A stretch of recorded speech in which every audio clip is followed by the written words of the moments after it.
It's psychologically flawless test. Right, so Palamedes walks over to the doorway, snatches the baby Telemachus right out.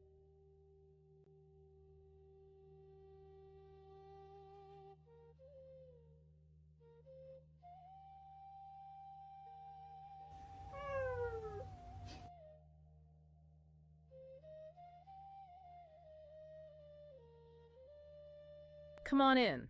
Sit down. Settle back. I want you to imagine the smartest person you know. Okay, I have someone in mind. Right. Now, imagine that their very intelligence, like their absolute genius, is the exact thing that ruins their life.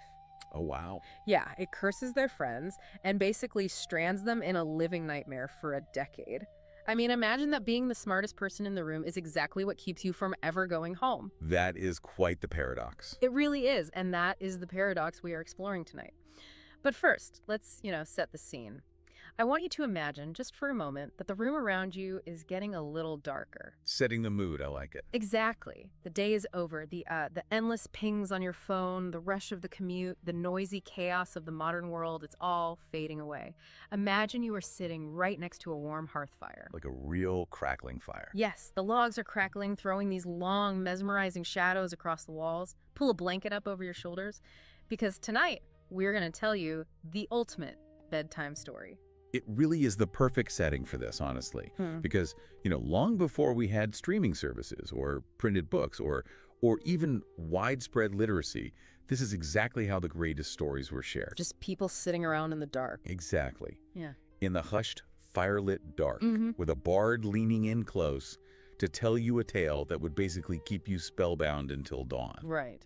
These stories weren't meant to be read alone in some silent room. They were meant to be felt, experienced collectively in the shadows. And tonight, we are exploring, well, arguably the greatest tale of survival, of cunning, and of homecoming ever told. Yeah, exactly. We are taking a deep dive into Homer's The Odyssey. And let me promise you right now, this is not going to be like some dry, dusty academic lecture where we quiz you on ancient Greek geography. We'll force you to memorize a list of dead kings. Right. No, we're going to unfold this epic narrative together, almost like we are turning the heavy parchment pages of an ancient magical book. We want to explore not just the wild monsters and the shipwreck facts of what happened, but, why it happened. How it functioned in the ancient mind. Exactly, and why this exact story still resonates in your bones, sitting here thousands of years later. It's so crucial to set that thematic stage right away, I think, because the ancient Greek audience understood a fundamental contrast that we often miss today. Okay, tell me more about that. Well, around 2,800 years ago, this figure we call Homer codified two foundational works of Western literature. The first was the Iliad. Right, the big war story. Yeah. Now, the Iliad is all about the Greek concept of kleos. And kleos means glory, specifically the eternal glory you win by dying beautifully and brutally in combat. Like achieving immortality through fame. Precisely. It's the grand, massive spectacle of the Trojan War. It's about Achilles' blinding rage, cities burning to ash, armies clashing on dusty plains. I mean, it is exactly right. Nostos means homecoming, the pain of returning. So instead of a sweeping war epic, the Odyssey is a deeply personal, intimate, psychological thriller. Oh, I love that framing. Yeah, it's about a husband just trying to get back to his front door. It's about a father desperate to see his son. And most importantly, it's about a man using nothing but his wits, like his pure intellect, to survive in a universe that seems absolutely fundamentally determined to crush him into dust. Okay, let's unpack this. Because to understand the agonizing journey home, we have to understand why he left his home in the first place, And the truth is, our hero, Odysseus, the king of this small, rocky, relatively poor island nation called Ithaca, he didn't even want to go to this famous war. He had absolutely no quarrel with Troy. None. Right. You have to remember the geopolitical setup of Bronze Age Greece. The Greek kings were summoning a massive coalition, calling in all their favors and alliances to sail across the Aegean Sea to reclaim the Spartan queen, Helen. Who had run off with the Trojan prince, right? Exactly. But Odysseus, he just wanted to stay on his rocky island. He had a brilliant wife, Penelope, who he loved deeply, and a newborn infant son named Telemachus. Yeah, good life. A great life. And Odysseus was a strategist. He looked at the map. He looked at the massive defenses of Troy, and he knew this wasn't going to be a quick, glorious summer skirmish. He did the math. He did the math. He knew it was going to be a grueling, devastating siege. So when the military herald arrived at Ithaca to draft him into the coalition army, Odysseus decided to use his famous intellect to get out of it. I love this part because he pretends to be completely out of his mind, and he doesn't just act a little eccentric. He commits. He goes full clinical madman. Oh, 100%. Picture this, right? The recruiter, a guy named Palamedes, walks up to the royal estate, and there is the king of Ithaca plowing his own fields. Which a king shouldn't be doing anyway. Right. But he's not planting wheat. He is violently plowing his fields with salt, literally destroying his own soil. Salting the earth. Salting his own earth. He has yoked an ox and a donkey together, which is completely chaotic and makes absolutely no agriculture. Muttering absolute nonsense to the sky. It's quite a scene. And his wife Penelope is watching from the doorway of the palace, holding their baby boy, totally understanding what her husband is doing. He is trying to prove that no rational commander could possibly want a lunatic leading their troops. It's a brilliant, desperate deception. But Palamedes is, well, he's deeply suspicious. He doesn't buy it. Not really. It is just a little too convenient that the smartest man in the Greek world suddenly loses his grip on reality the very day the army comes calling. Yeah, suspicious timing. Palamedes realizes you can't exactly administer a lie detector test to a Bronze Age king. So he decides to enact a cruel but psychologically flawless test. Right, so Palamedes walks over to the doorway, snatches the baby Telemachus right out of Penelope's arms, walks back over to the field, and without a single word of warning, he throws the infant directly into the dirt. Right in the path of the plow. Right in the path of Odysseus' heavy, iron-bladed plow. It's an agonizing moment of tension. I mean, Odysseus is trapped. Completely. If he maintains the act of the madman, he drives the plow over his own son and kills him. God. But if he stops, he exposes his sanity. And Odysseus, without a microsecond, violently yanks the plow aside, abandoning the act to save his boy. I have to pause here because this always strikes me as such a tragic irony. Odysseus' greatest defining weapon is his mind. He is the cleverest man alive. Yet it's his very sanity and his, deeply human love as a father that traps him. That's a great point. It's like a devastating, ancient version of what we today might call competence punishment. Have you ever heard that term? I haven't, actually. How does that map onto this? Well, you know when you're at the office and you're the smartest, most capable person in your department? Sure. What's your reward for being so good at your job? You get assigned all the hardest, most grueling tasks that nobody else wants to do, while the mediocre employees get to coast. Ah, yes. You get punished for being competent. Exactly. Odysseus is punished for being too sane, too clever, and too loving. His reward for being a good father is a one-way ticket to hell. That is a phenomenal modern framework for it. The Greek generals looked at his failed deception and essentially thought, wow, if this guy is capable of concocting a scheme to feign madness just to avoid a war he calculates will be a disaster. His reputation for strategic genius is completely justified. Exactly. They thought, we absolutely need him. And so they bind him to his oath. For 10 agonizing years, Odysseus fought beneath the legendary, impregnable, blood-soaked walls of Troy. 10 whole years? Yes. Every morning he would wake up at the Greek camp on the beach, smelling the salt air, and that smell would only remind him of the shores of his home in Ithaca. That's heartbreaking. He marched to battle every single day, thinking of the son who was growing up without a father, and the wife whose face was slowly growing dimmer in his memory with each passing violent season. But in all this misery, he does have one major advantage. He isn't totally alone, he has divine favor. Specifically, the goddess Athena absolutely adores him. She favors him above all other mortals. Now, Athena is a complex deity. She's the goddess of war, yes, but specifically the goddess of strategic war and wisdom. Not just mindless violence. Right. The Greeks had a specific word for this type of intelligence, Manus. Manus is cunning, trickery, tactical brilliance. It is the exact opposite of Bia, which means raw, physical brute force. Madus versus Bia. Exactly. Athena sees in Odysseus the mortal embodiment of Madus. He values a clever ambush over mindless frontal assault glory. So in the chaos of battle, she would subtly guide him. Like whispering in his ear. Yeah, she would whisper strategies in his ear. She would redirect enemy arrows away from his vital organs. Sometimes he would just feel her presence as a sudden diamond-hard clarity of thought in the middle of sheer panic. But even with the goddess of strategy on his side, those massive Trojan walls just will not fall. They've been grinding away at each other for 10 solid years. Total stalemate. Yeah. Achilles, the greatest, most terrifying warrior alive, couldn't bring the walls down with his unstoppable fury. Ajax couldn't batter them down with his massive strength. 1,000 ships, tens of thousands of men, rivers of blood, and everyone is just completely exhausted. It's meat grinder. It is a stalemate of epic, civilization-ending proportions. And this is where the grand action movie of the Iliad gives way to the cerebral, psychological thriller of the Odyssey. Because one evening, Odysseus is sitting alone on the beach, watching the sunset behind those eternal walls, and his mind, that constantly turning, restless intellect, comes up with a revolutionary, world-altering plan. Yes. He goes to the Greek high command and he says, "We will build a horse." That's a horse. But not just any horse. He proposes a hollow wooden beast as tall as a temple, constructed from mountain pine and the timber of their own ships. He tells them they will offer it as a supposed religious gift to the gods, a massive symbol of surrender. And the trick is, the Trojans themselves will willingly drag it through their own impregnable gates. Now, wait, let me push back on this for a second.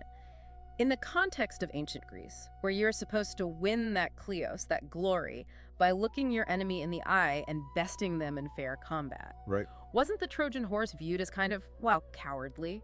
You're basically hiding in a wooden box so you can sneak out and murder people while they're sleeping. That doesn't sound very heroic. You've just hit on one of the central cultural tensions of the ancient Greek world. It's the exact friction between Baia and Vakis. Oh, interesting. Yes, to the ultra-traditional warrior class, sneaking around in the dark is somewhat shameful compared to standing in the sunlight with a spear.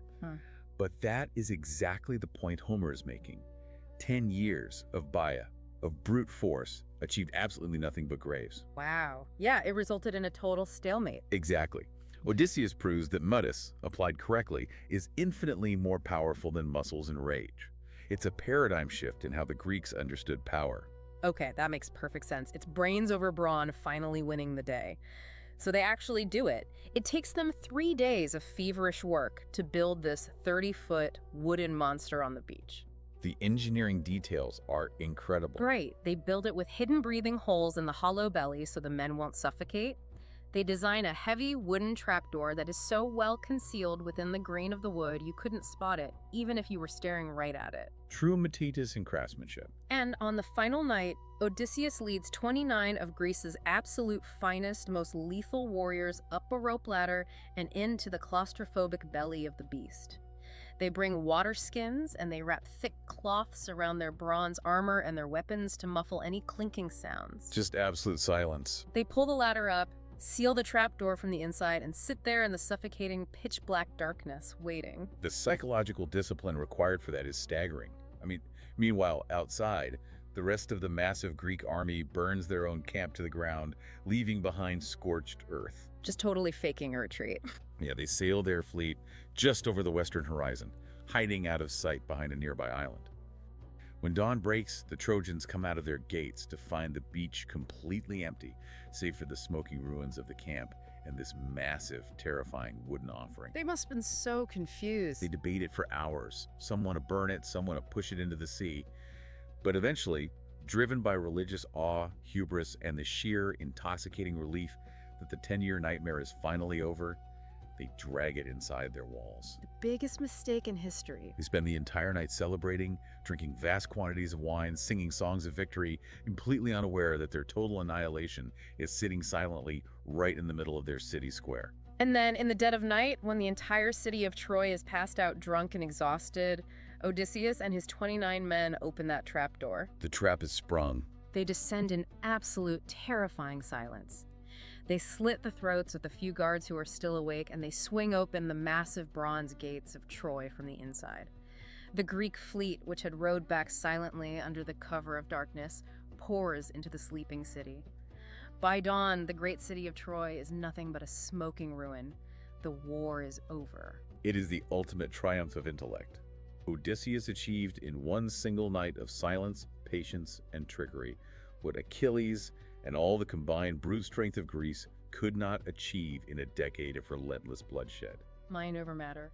He ended the greatest war in history with his mind. And as he stands at the prow of his ship a few weeks later, watching the blackened, smoking coast of Troy fade away into the distance, he really truly thinks the worst is him. Of course he does. He outwitted the enemy, he won the war, he survived, and now he is finally sailing home to his wife and to a son who has lived his entire childhood without ever knowing his father. I mean, the journey home across the Aegean Sea should only take a few weeks. But it won't. The journey home will take another 10 years. 10 more years. It will become a decade-long odyssey of horror, where he will face forces of nature and monsters far more terrible than any mortal Trojan warrior. He will sail to the uncharted edges of the world and even descend into the realm of the dead. It's just wild to think about. It is. But to truly understand the emotional stakes of that nightmare, we can't just follow his ship. We actually need to shift the narrative lens. We need to fast forward and look at what is happening back on his home island of Ithaca 20 years after Odysseus first left for the war. Right. So I want you to close your eyes again and picture a weathered, salt-stained boulder on the rugged, rocky shoreline of Ithaca. Sitting on that rock is Telemachus. The tiny baby who was almost run over by the plow is now a young man of 20. Coolly grown. Yeah, and for his entire conscious life, his only defining trait has been waiting. When he was a little boy, maybe 10 years old, he used to sprint down to the docks whenever a merchant vessel or a battered fishing boat pulled into the harbor. Looking for news. Exactly. He would run up to these weather-beaten sailors who smelled of salt and cheap wine, and he would practically beg them for stories about the Trojan War, desperate for any scraps of news about his father. And the sailors would lean in, happy for an audience, and tell him these thrilling, exaggerated tales of gods and monsters and heroes in bronze armor. Sure, they love to tell a good story. But they would always lower their voices to a reverent whisper when they spoke of Odysseus. Yeah. They would tell the boy, "Your father is a man in the entire Greek army. He's the architect of victory." So the kid grows up idolizing a ghost, basically. Exactly. And for a while, there was immense hope on the island. Word arrived that Troy had finally fallen. The heroes were coming home. Menelaus and Helen returned to the wealth of Sparta. Old King Nestor made it back safely to Pylos. Everyone else is getting back. But year after year, season after season, as the autumn storms rolled in and the spring flowers bloomed, the only man who remained missing from the world was Odysseus. At first, the people of Ithaca probably thought, okay, he's a cautious captain, he's delayed by storms, he's probably pulled his ships onto a beach somewhere to fix the rigging. Plausible excuses. Right. But as the years grind on, the whispers in the local taverns start to change. They stop talking about his cleverness and start saying the king is dead. Drowned in a sudden squall, or eaten by sea monsters, or slaughtered by pirates. The hope fades. Young Telemachus used to fight these men, his face turning bright red with fury, throwing punches to defend his father's honor and insisting he would return. But now he is 20 years old, and he just sits on that rock in total silence, staring out at an endless, empty, mocking sea, his heart hardening with the terrible doubt that his father is ever coming back. And that creeping doubt is incredibly dangerous for the whole society, because a massive power vacuum is opened in Ithaca. With the king presumed dead and no clear line of succession established because Telemachus is considered too young and untested, the island is slowly descending into societal collapse. It's falling apart. Completely. And the primary source of that collapse is the arrival of the suitors. Yeah, let's talk about the suitors, because it starts as just a trickle, right? A couple of younger sons from minor noble families show up at the palace gates.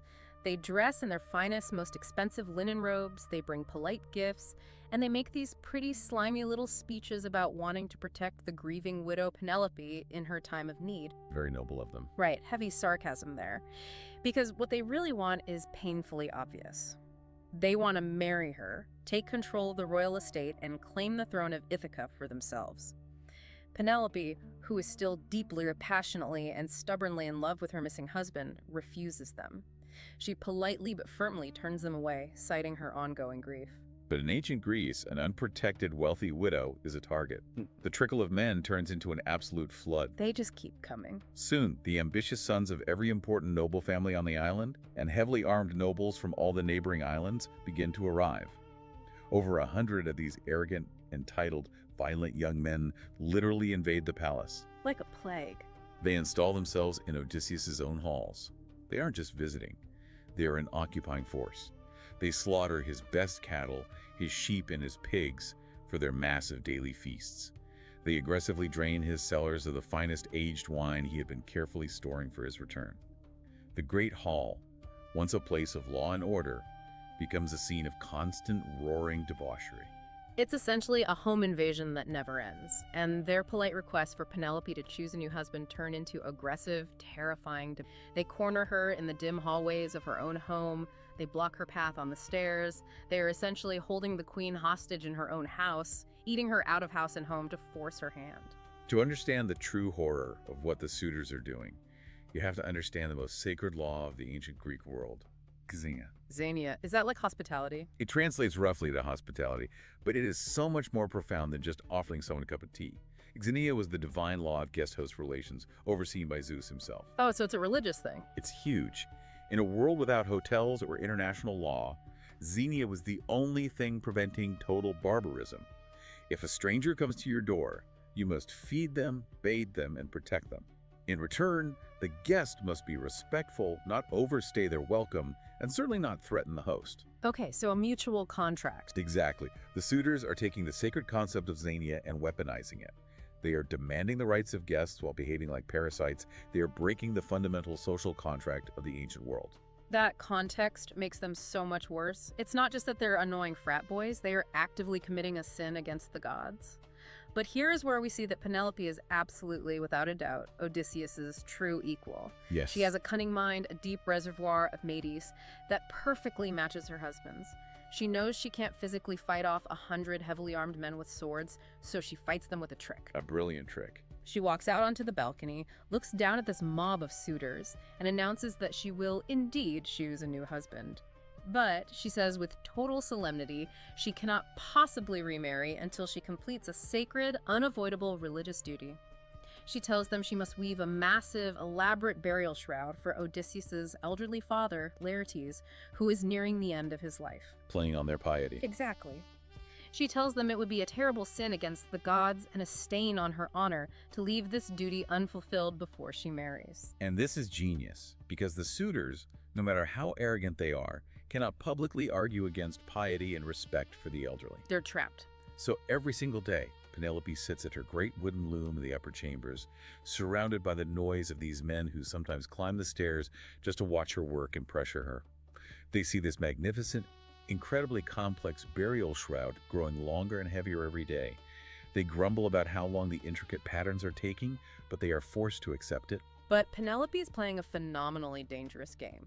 Because every single night when the palace finally goes quiet and the suitors are passed out drunk in pools of wine in the great hall below, she lights a small oil lamp. Her secret weapon. And sitting alone in the dark, with tears of frustration and grief running down her face, she meticulously unpicks every single thread she wove that day. She unravels all her progress, pulling the yarn back out so that the shroud is never ever any closer to being finished. This act of weaving and unweaving is one of the most powerful metaphors in literature. By day, she conforms to the societal expectation of a dutiful, submissive woman.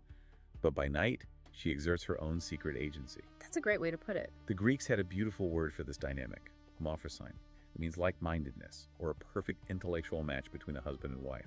Yeah. Penelope's trick with the shroud proves her homophrosyne with Odysseus. While he is out in the world using his menace to trick monsters and win wars, she's at home using her menace to hold off an army of domestic invaders. They're fighting the exact same war, just on different fronts. I love that. Homophrosyne. She is his perfect intellectual mirror. And amazingly, she keeps this deception going for 3 entire years. Think about the sheer willpower required for that. 3 years of weaving under their watchful eyes by day and secretly destroying her own exhausting labor by night. It takes incredible endurance. But you just can't keep a secret like that forever in a house that is absolutely crawling with enemies. She is ultimately betrayed by someone she trusted, one of her own maids, a young woman named Melantho. The ultimate betrayal. Yeah. Melantho had actually been sleeping with one of the leading suitors. She sneaks upstairs one night, catches Penelope in the act of unraveling the shroud, and runs downstairs to tell the men. The suitors are absolutely enraged. Their pride is wounded because they realize a woman has been making fools of them for 3 years. They march upstairs, confront Penelope, their faces red with fury, and they lay down an absolute ultimatum. Her time has run out. She must choose a husband by the time the next moon rises, or they will simply tear the kingdom apart and take it by force. And young Telemachus feels completely agonizingly powerless to stop it. He's physically tall and strong now, looking more like his legendary father every single day. But he's just one untested kid against over 100 battle-hardened, arrogant nobles. The numbers just aren't there. No, and they openly mock him to his face. They push him aside in his own hallways. He is forced to stand there and watch his inheritance, the wealth of his father, be devoured like a field of grain swarmed by a plague of locusts. He is depressed and deeply cynical. But what Telemachus doesn't know, sitting there in his despair, is that far above the mortal world, up on the gleaming peaks of Mount Olympus, a massive divine intervention is taking place. Right, the gods are getting involved. The narrative zooms out to the cosmic level. Athena is standing before the marble and gold throne of her father, Zeus, the king of the gods, and she is absolutely furious. Her gray eyes are blazing with righteous anger. She loves Odysseus too much to let this go. She defends Odysseus with incredible, impassioned rhetoric. She essentially yells at Zeus, "Hasn't this man suffered enough? He's been trapped on an island for 7 years. He sacrifices to you constantly. He honors the gods. Why are you abandoning him to rot while his house is destroyed?" And Zeus, who is basically the ultimate stressed-out CEO of the universe, reveals the cosmic political problem. He tells Athena, "I haven't forgotten him, but my brother, Poseidon, the lord of all the seas, actively hates Odysseus with a burning passion." There's always divine politics. Always. And we'll get into exactly why he hates him later, but the short version is that Odysseus blinded Poseidon's monster son. Because of this divine grudge, Poseidon is keeping Odysseus trapped in the very center of the ocean, turning every wave, every wind, and every current violently against him. But Zeus notes with a sly smile, Poseidon is currently away on vacation, feasting with the Ethiopians at the edge of the world. He's not looking at the agency. The perfect window of opportunity. So the gods hatch a rapid response plan. Zeus will send the messenger god, Hermes, to the island where Odysseus is trapped to order his release. Meanwhile, Athena will go down to the mortal realm, to Ithaca, to breathe much-needed courage and fire into the depressed young Telemachus. And Athena's intervention with the boy is incredibly cinematic. She dives down from the heights of Olympus like a falling star, skimming invisible across the moonlit waves, and she arrives at the palace courtyard disguised as an old family friend, a grizzled sea captain named Mentes. A classic disguise. She walks into this absolute nightmare of a courtyard.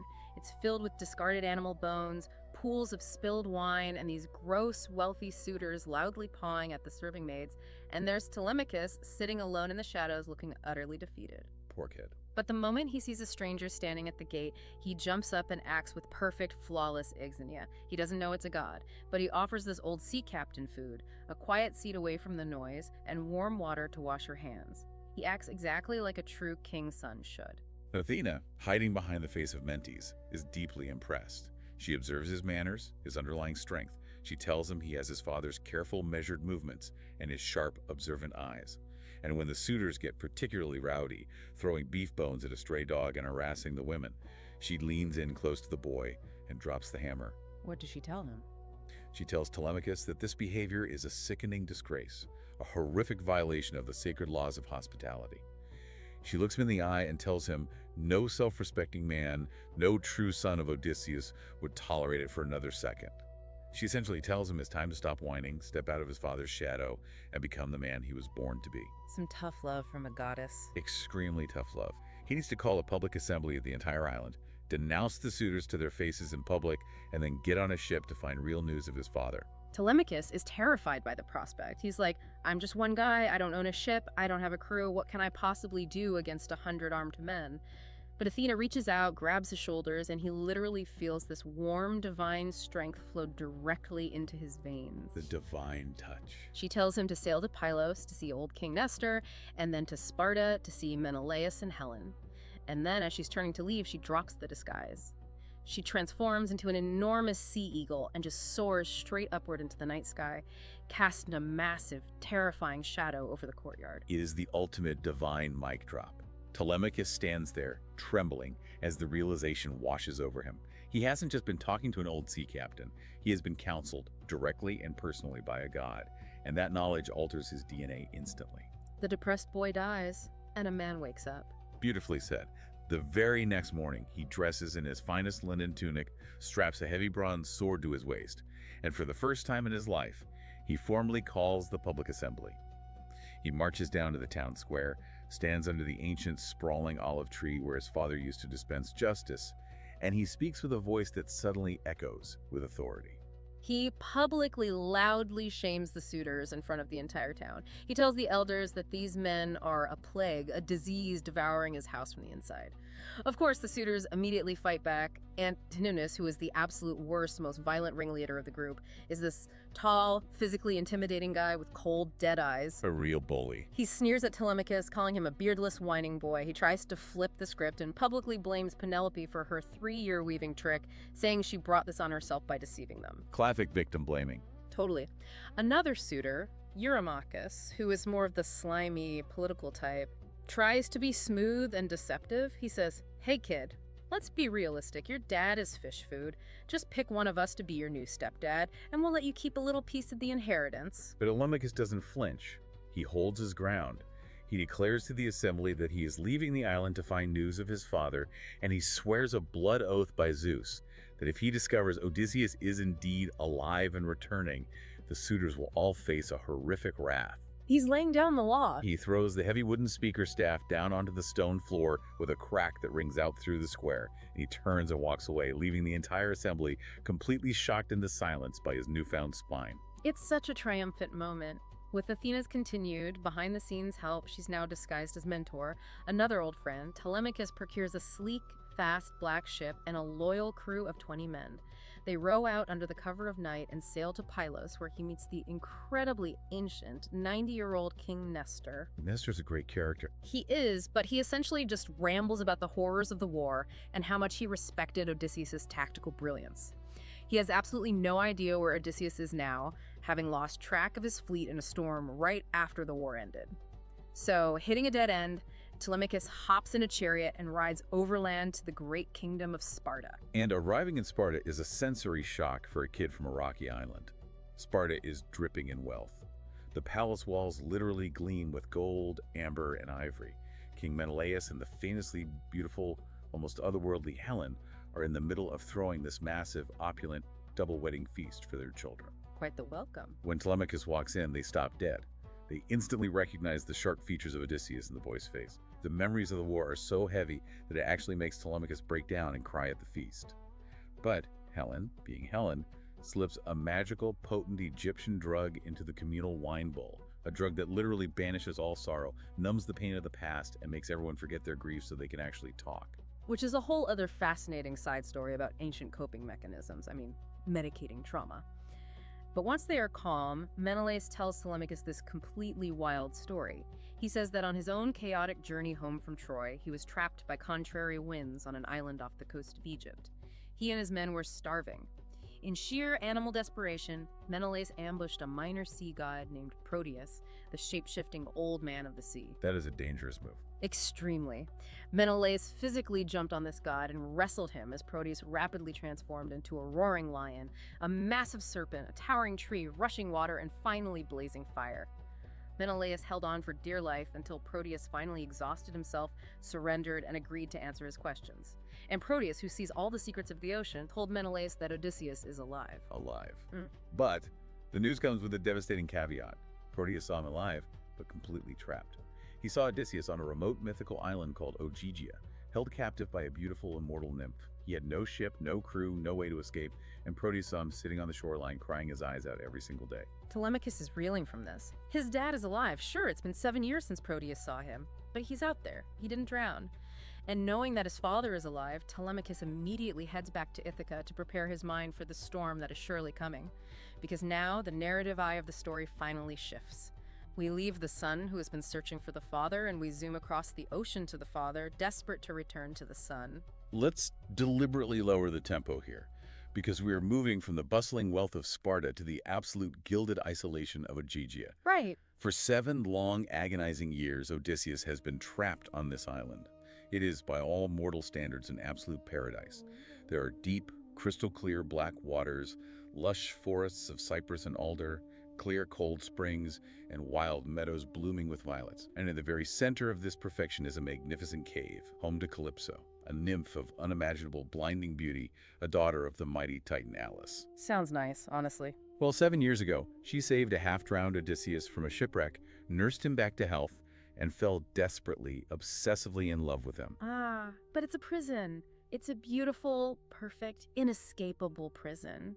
Calypso shares her bed with him every night. She feeds him the literal food of the gods' nectar and ambrosia, and she offers him the one thing every human being supposedly wants: immortality. The ultimate temptation. She tells him, "Stay here with me and you will never age, you will never get sick, you will never die.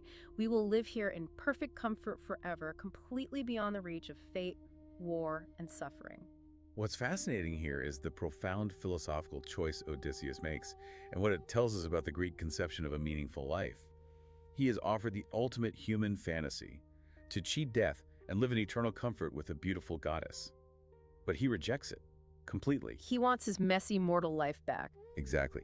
Every single day, for 7 years, he walks out of that perfect cave, goes down to the rocky, jagged shore, sits on the black stones, and just stares east toward Ithaca. The salt water of the sea literally mixes with his own tears as he searches the empty horizon for a sail that never comes.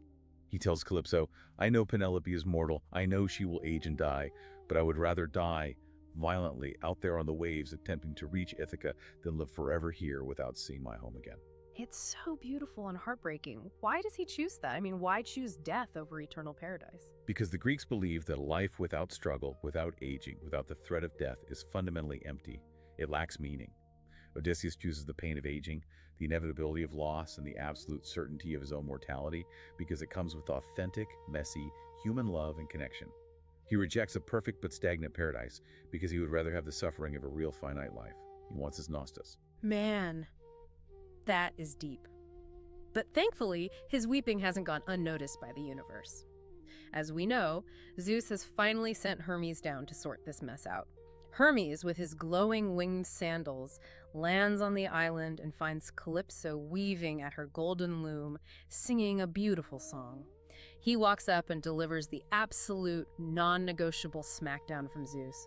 Release the mortal immediately. Calypso is furious. Oh, she is livid. She launches into this incredibly modern-sounding rant about the hypocritical double standards of the male gods, how Zeus and the others can come down and sleep with mortal women whenever they want, but the second a goddess falls in love with the mortal man she saved from drowning, they demand she give him up. She has a valid point, to be fair. She does, but despite her anger, she knows you do not argue with the king of Olympus. So she walks down to the beach, finds the weeping hero, and tells him his agonizing wait is over. She will help him build a raft and leave.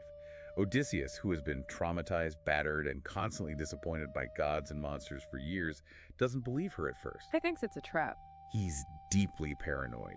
He thinks it's a trick to drown him. He forces her to swear an oath by the underground river Styx, the most terrifying, unbreakable, binding oath an immortal can make, that she means him no harm.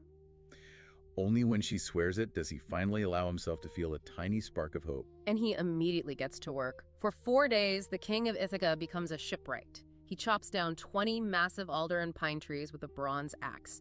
He shapes them perfectly, fitting the timbers together using the practical skills he learned back home. He builds this incredibly sturdy, wide raft and loads it with heavy skins of dark wine, fresh water, and preserved meats that Calypso provides. A proper survival kit. She teaches him exactly how to navigate the open ocean by the stars, telling him to always keep the Great Bear constellation, what we call the Big Dipper, on his left. And on the 5th day, they embrace one last time on the beach. She tells him to remember her, the goddess who offered him eternity, and he pushes off into the rolling waves. For 17 days, the journey goes exactly as planned. The winds are remarkably steady, he barely sleeps, his blistered hands always on the wooden steering oar, his eyes locked on the stars wheeling overhead. And on the morning of the 18th day, his heart leaps. He sees land. He sees the shadowy forested mountains of the Phaeacian coast rising from the sea like a shield. He thinks he's finally made it. The nightmare is over. But then Poseidon spots him. Yeah, Poseidon is on his way back from his long vacation with the Ethiopians. He's riding his chariot across the sky. He looks down, and he sees the man he hates more than anyone else in the universe just casually sailing towards safety on a wooden raft. The Earthshaker absolutely loses his mind with rage. He was terrified. He roars, making the actual tectonic plates of the sea tremble, furious that the other gods went behind his back while he was away. He grabs his massive 3-pronged trident and stirs the ocean into pure, terrifying chaos. He summons a tempest from all 4 corners of the earth simultaneously. The east wind, south, west, and north winds all violently collide right where Odysseus is sailing. Waves as tall as mountains crash down on this tiny, fragile raft. The canvas sail is torn to absolute shreds in seconds. The heavy wooden mast snaps with a deafening crack, falling into the churning water and taking the steering oar down with it. The raft doesn't stand a chance. The carefully fitted logs of the raft are just ripped apart by the sheer, crushing force of the ocean. Odysseus is violently thrown into the frothing, freezing, violent sea. The heavy, beautiful, immortal clothes Calypso gave him are now completely waterlogged, wrapping around his legs and dragging him down into the black depths. He is physically fighting for his life, gasping for tiny pockets of air between these mountain-sized waves crashing over his head, his fingers bleeding as he clings desperately to a single broken log from his raft. He is convinced, utterly convinced, that this is the end. He even wishes he had died at Troy, or he would have at least gotten a proper burial in Chios. The lowest point. But the overarching fates decreed he won't die at sea. A minor sea goddess named Ino, who used to be a mortal woman and therefore remembers the sheer, suffocating terror of drowning, takes pity on him. She bursts out of the water, lands on his log in the form of a seabird, and tells him to strip off his heavy, waterlogged clothes and tie her immortal, shimmering veil tightly around his chest. A magic veil. She promises him it will keep him from drowning, but she gives strict instructions. He has to swim for the shore, and the moment he lands, he must throw the veil back into the sea without looking backward. With his log suddenly shattered into splinters by yet another massive wave, he has absolutely no choice. He strips naked in the churning water, ties the magic veil around his chest, and swims. For 2 entire agonizing days and nights, he swims through the gradually calming waters. On the morning of the 3rd day, completely exhausted, his muscles failing, on the absolute brink of passing out, he reaches the rocky coast of Scheria, the land of the Phaeacians. So he made it. But he's not safe yet. The coast is surrounded by jagged, razor-sharp reefs and cliffs that will literally grind him to meat if the surf smashes him against them. He swims parallel to the coast, taking massive waves on the head, until he finally spots the mouth of a calm river emptying into the sea. He prays silently to the local river god for mercy, and the river miraculously stills its current, allowing him to drag his broken, bleeding, shivering body onto the soft, muddy bank. He unties the magic veil with trembling fingers, throws it back into the water with a whispered prayer of thanks, and then he just crawls on his hands and knees away from the terrifying water and into a dense grove of olive trees. He's in terrible shape. Completely. He is completely naked, his skin is rubbed raw and caked in a thick, painful crust of dried salt, his eyes are bloodshot and wild. He gathers up hundreds of fallen, dry olive leaves and burrows under them, making a makeshift nest to hide himself from predators or hostile locals. And he falls into a sleep so deep, so absolute, it's almost indistinguishable from death. And while he sleeps in the dirt, the gods are moving the cosmic chess pieces once again. Athena, always watching out for him, visits the dreams of the local princess, a young woman named Nausicaa, the daughter of the Phaeacian king Alcinous. Setting up a rescue. Disguised as one of her close friends, Athena whispers in the princess's ear that she needs to take responsibility, go down to the river, and wash her fine wedding clothes to prepare for marriage. So the very next morning, Nausicaa and her handmaids hitch up a mule cart, load it with laundry, and head down to the exact same river where Odysseus is buried in the lees. Of course they do. They spend the morning vigorously washing the clothes, bathing in the fresh river water, rubbing themselves with fragrant olive oil, and then, while waiting for the clothes to dry in the sun, they start playing a lively game, tossing. And of course, because the gods love drama, one of the girls throws the ball a little too hard. It sails over their heads, splashes into the deep water near the olive grove, and all the girls shriek loudly. The sharp noise wakes Odysseus up from his coma-like sleep. And he's in a bad spot here. He has a very serious, immediate dilemma right now. He hears women's voices. He desperately needs food, shelter, and help, but he knows exactly what he looks like. He is a terrifying sight. A massive, muscular, completely naked man, encrusted in dried gray mud and white sea salt, bruised, battered, and looking completely unhinged. A literal swamp monster. Right. He breaks off a leafy olive branch to cover his modesty, and he steps out of the bushes looking exactly like a feral, dangerous beast. The handmaids take one look at this giant, dirty man emerging from the woods and absolutely scatter, dropping the laundry and screaming in sheer terror as they run down the beach. But Nausicaa stands her ground. Athena has planted divine courage in her heart. And here is where we see the absolute brilliance of Odysseus' Madness returning to him, even in his lowest, most pathetic physical state. Oh, this is the best part. Most men would run up and grab her knees, begging for help. But he knows that would just terrify her more. He stops at a very respectful distance. He evaluates the situation in a fraction of a second, and he speaks. And he doesn't speak like a desperate beggar. He speaks with the refined, persuasive musical voice that used to command kings and armies. It's his famous silver tongue in action. He looks at this terrified but brave young woman and says, "Princess, I am at your mercy. Are you a goddess or a mortal? Because if you're a goddess, you must be Artemis herself. You are so tall and breathtakingly beautiful. But if you're a mortal woman, your parents must be the most blessed people on earth to look at you." Incredibly smooth. I mean, pause and appreciate this. The guy is covered in actual mud, holding a single leaf over his crotch, and he immediately starts respectfully, eloquently flattering her. He proves that no matter what the ocean strips away from him, his ships, his men, his clothes, his intellect, his wits are fully intact. He politely asks for a scrap of cloth to cover himself and directions to the nearest city, wishing her a happy, prosperous marriage in return for her kindness. It's a masterclass in diplomacy. Nausicaa is deeply impressed. She recognizes immediately that, despite the dirt, this man has the speech and demeanor of a high-born nobleman. She calls her panic-stricken maids back, scolding them, reminding them of the rules of Xenia, that all strangers and beggars come under the protection of Zeus. There's that Xenia again. Always. They timidly give him food, dark wine, clean linen clothes, and a flask of golden olive oil. Odysseus politely withdraws back to the river to wash the painful crust of salt from his skin and rub the oil into his aching muscles.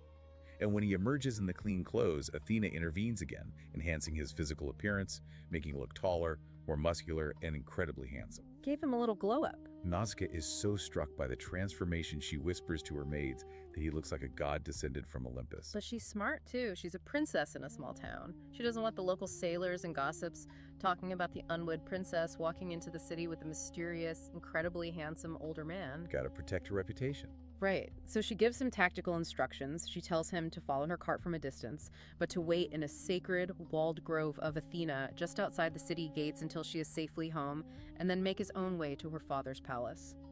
As dusk falls, Odysseus walks into the city, and Athena shrouds him in a thick, magical mist so that none of the locals can see him or harass him.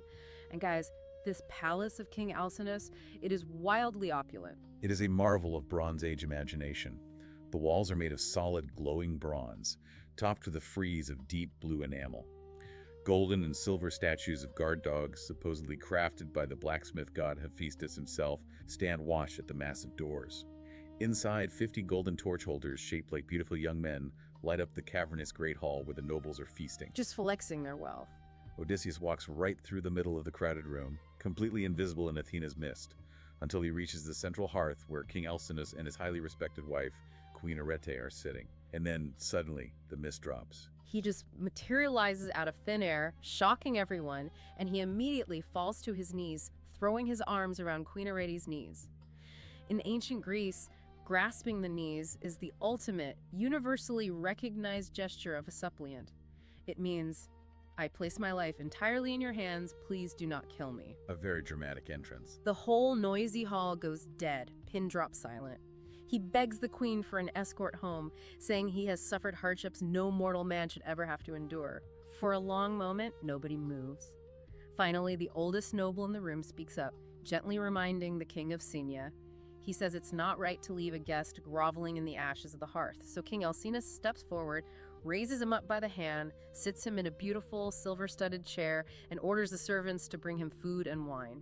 The Phaeacians pride themselves on their hospitality and their incredibly fast ships. The next day, the king throws a massive public feast in honor of this mysterious, impressive stranger, intending to provide him a ship to take him home afterward, even though they still don't know his name. You ultimate hosts. They sacrifice a dozen sheep, 8 boars, and 2 massive oxen. During the feast, a blind poet named Demodocus is led into the hall by a servant. The story goes that the Muses took his physical sight, but gave him the divine gift of song in return. Demodocus takes his lyre, plucks the strings, and begins to sing a famous tale that has already spread across the sea. A story about a fierce quarrel between the great Odysseus and Achilles at Troy. And as the poet's beautiful voice sings about the war, Odysseus just completely breaks down. He can't handle it. He pulls his heavy purple cloak completely over his head to hide his face, and he just starts weeping silently.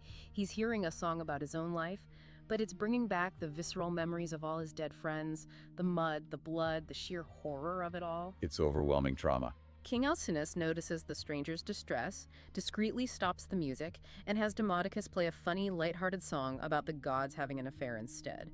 But later that night, after more wine has flowed, Odysseus does something fascinating. He actually asks Mount Ithaca to sing specifically about the Trojan horse. He wants to hear the story of his own greatest strategic triumph. But when the poet starts singing about the Greeks pouring out of the winter belly in the dead of night, slaughtering the Trojans, the trauma hits him again. Odysseus breaks down, sobbing openly, his tears wetting the floor. It's a profound depiction of what we would now recognize as complex PTSD. The memories of his glory only bring him agony. King Alcinous stops the music entirely this time. He looks intensely at his weeping guest and says, "Enough evasions. The laws of hospitality dictate we help you, but it is time you tell us truly. What is your name? Where do you come from? And why do you weep so bitterly as if your heart is breaking when you hear of Troy's fate?" The moment of truth. The vast, crowded hall falls completely silent. Every single face is turned toward this battered stranger. Odysseus takes a deep breath, wipes his eyes, sits up straight in his chair, and his entire demeanor changes. The broken castaway vanishes, and the king returns. He says, "I am Odysseus, son of Laertes, famous throughout the entire world for my cunning. My home is the sunny island of Ithaca." A collective gasp goes through the room. They're dining with a legend. Exactly. These people are sitting down to dinner with the living legend, the architect of Troy's destruction. But then he holds up his hand and says, "Since leaving the beaches of Troy, I have wandered seas no Greek has ever sailed before. I have seen horrors beyond mortal imagination, and I have lost every single one of my faithful companions." He settles back in his chair, takes a slow sip from a cup of dark wine, and says, "Listen then to the tale of my wanderings." And right here, the narrative structure of the epic shifts beautifully. Homer hands the microphone over. Odysseus himself becomes the storyteller. A story within a story. The lights in our imaginary room should dim even further now because the tales he's about to tell are no longer about human politics or war. They are the stuff of primal nightmares and psychological terror. Let's get into it. He starts by explaining how his fleet of 12 ships left Troy, heavily loaded with plundered gold and bronze. Their very first stop was a disastrous, arrogant raid on the Ciconians, a fierce Thracian tribe on the mainland. Odysseus wanted to use standard metis, hit them fast, grab supplies, and run, but his men, drunk on their victory at Troy and literally drunk on wine, mutinied. They refused to leave the beach. Yeah, they just hung out on the sand, roasting stolen cattle and partying. And by the late afternoon, the Ciconian survivors had called for backup, bringing down a massive, organized inland army that outnumbered the Greeks 5-1. A total disaster. It was an absolute bloodbath on the beach. 6 men from every single one of Odysseus's 12 ships were slaughtered before the survivors finally managed to push the ships out into the surf and escape under a hail of bronze-tipped arrows. It was a brutal, sobering start to the journey. But then, as they tried to sail south around the treacherous coast of Greece toward home, a massive, unnatural storm hit them. It blew them completely off the map, pushing them blindly for 9 agonizing days and nights into unmapped mythical waters. When the sea finally calmed, they found themselves at a strange island shrouded in mist where pale white flowers grew all the way down to the water's edge. The air smelled heavy, sweet, and intoxicating, like temple incense. This was the land of the Lotus Eaters. The Lotus Eaters. The inhabitants were peaceful, almost ethereal, moving with a slow, dreamlike quality, constantly smiling. When Odysseus sent 3 scouts inland to ask for directions and establish Xenia, the locals didn't attack them. They simply offered them the sweet fruit of the lotus tree. And this fruit is terrifying in a completely different way than a monster. I actually think of the lotus fruit like a perfect metaphor for modern digital addiction or doom scrolling or even opioid use. Yeah. It's the terrifying allure of just opting out of the struggle of life. That's a profound way to look at it. The scouts take a bite of this honey-sweet plant, and immediately their pupils dilate, their muscles relax, and they just sit down in the grass. The drug violently rewrites their priorities. It makes you instantly forget your past, your family, your goals, your nostos. You no longer care about going home. You just want to sit there in a numb, unbothered, perfectly comfortable stupor forever. It's just fading away. The scouts are swaying, smiling vacantly, saying, "This is home now. Leave us alone."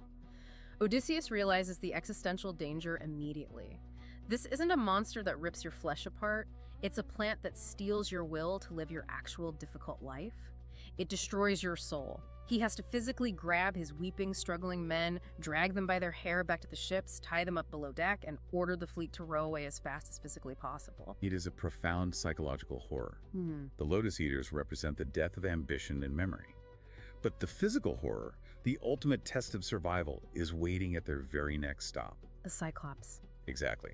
After days of rowing and near starvation, they spot a lush, mountainous island. Odysseus takes 12 of his bravest men and several heavy leather cases of incredibly strong, undiluted wine given to him by a priest to investigate a massive cave they see high on the cliffs. When they enter the cave, they are amazed. It's filled with wheels of cheese the size of Spartan shields, massive wooden pails overflowing with fresh milk, and neatly organized pens full of bleeding lambs. A gold mine for starving sailors. The men urge Odysseus to grab the cheese, steal the lambs, and run. But Odysseus, ever intensely curious and supremely confident in his diplomatic skills, insists they stay. He wants to meet the owner and claim the traditional gifts of Xenia. And that curiosity is a massive mistake. The ground suddenly starts to shake. Footsteps that sound like dropping boulders echo outside, and into the cave walks Polyphemus, a Cyclops. He's a monster 10 times the size of a normal man, with a wild beard and one massive bloodshot eye right in the center of his forehead. A pure nightmare. He drives his massive flock of sheep inside for the night, and then effortlessly, he lifts a boulder so huge that 20 normal men with levers couldn't budge it, and he seals the mouth of the cave. They are trapped in the dark with the giant. Odysseus bravely steps forward, tries to talk to him, offers the wine in exchange for hospitality, explicitly reminding the giant of the laws of Zeus and the rights of guests. But the Cyclops represents the absolute antithesis of Greek civilization. He doesn't farm, he has no laws, no assemblies, and he aggressively rejects Xenia.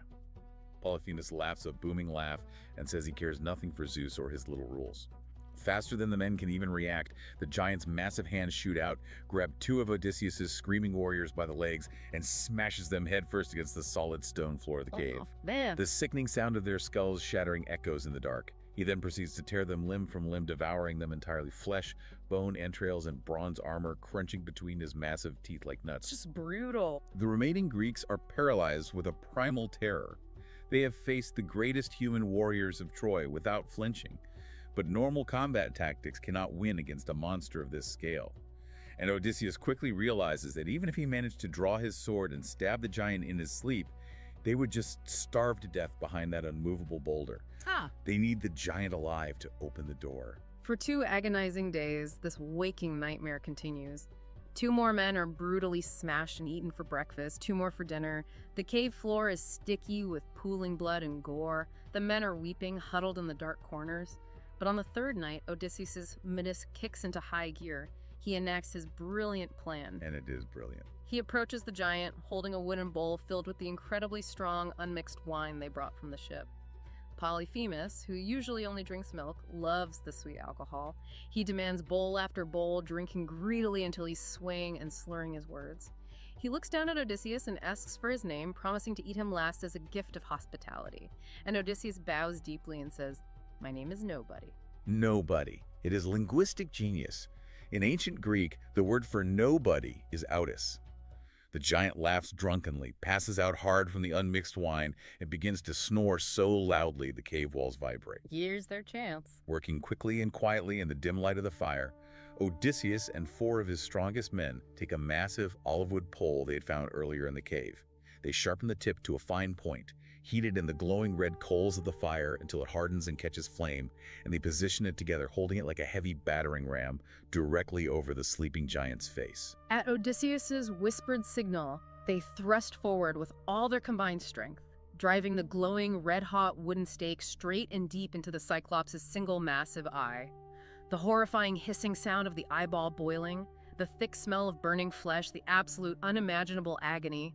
Polyphemus wakes up with a scream that literally shakes the rocks of the island. It wakes the whole island. He violently pulls the burning stake out of his face, thick black blood pouring down his cheeks, and he roars so loud that other Cyclops from across the island wake up and come running to the outside of the sealed cave. They yell through the rock, "Polyphemus, what's wrong with you? Why are you screaming in the night? Is someone trying to kill you or steal your sheep?" And here is where the pun pays off beautifully.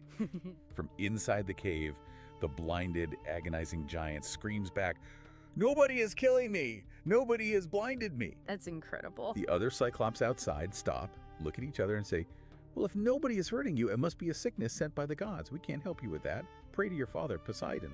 And they just turn around and walk away. The trick worked perfectly. Interestingly, when the Cyclops says, Nobody. In Greek, depending on the grammar, it sounds like mietitis, which sounds identical to Medes' cunning. Wait, really? Yes. So Homer is literally making a bilingual pun that cunning is hurting me. It's brilliant. But despite the trick, they still have to get out past the boulder. Right. So the next morning, the blind, groaning giant rolls the heavy boulder back just enough to let his sheep out to graze. But he sits right in the doorway, spreading his massive arms, running his huge hands over the woolly back of every single sheep as it passes to make absolutely sure no humans are riding them to freedom. He's that stupid. But Odysseus had used strips of willow bark to tie his remaining men securely to the undersides of the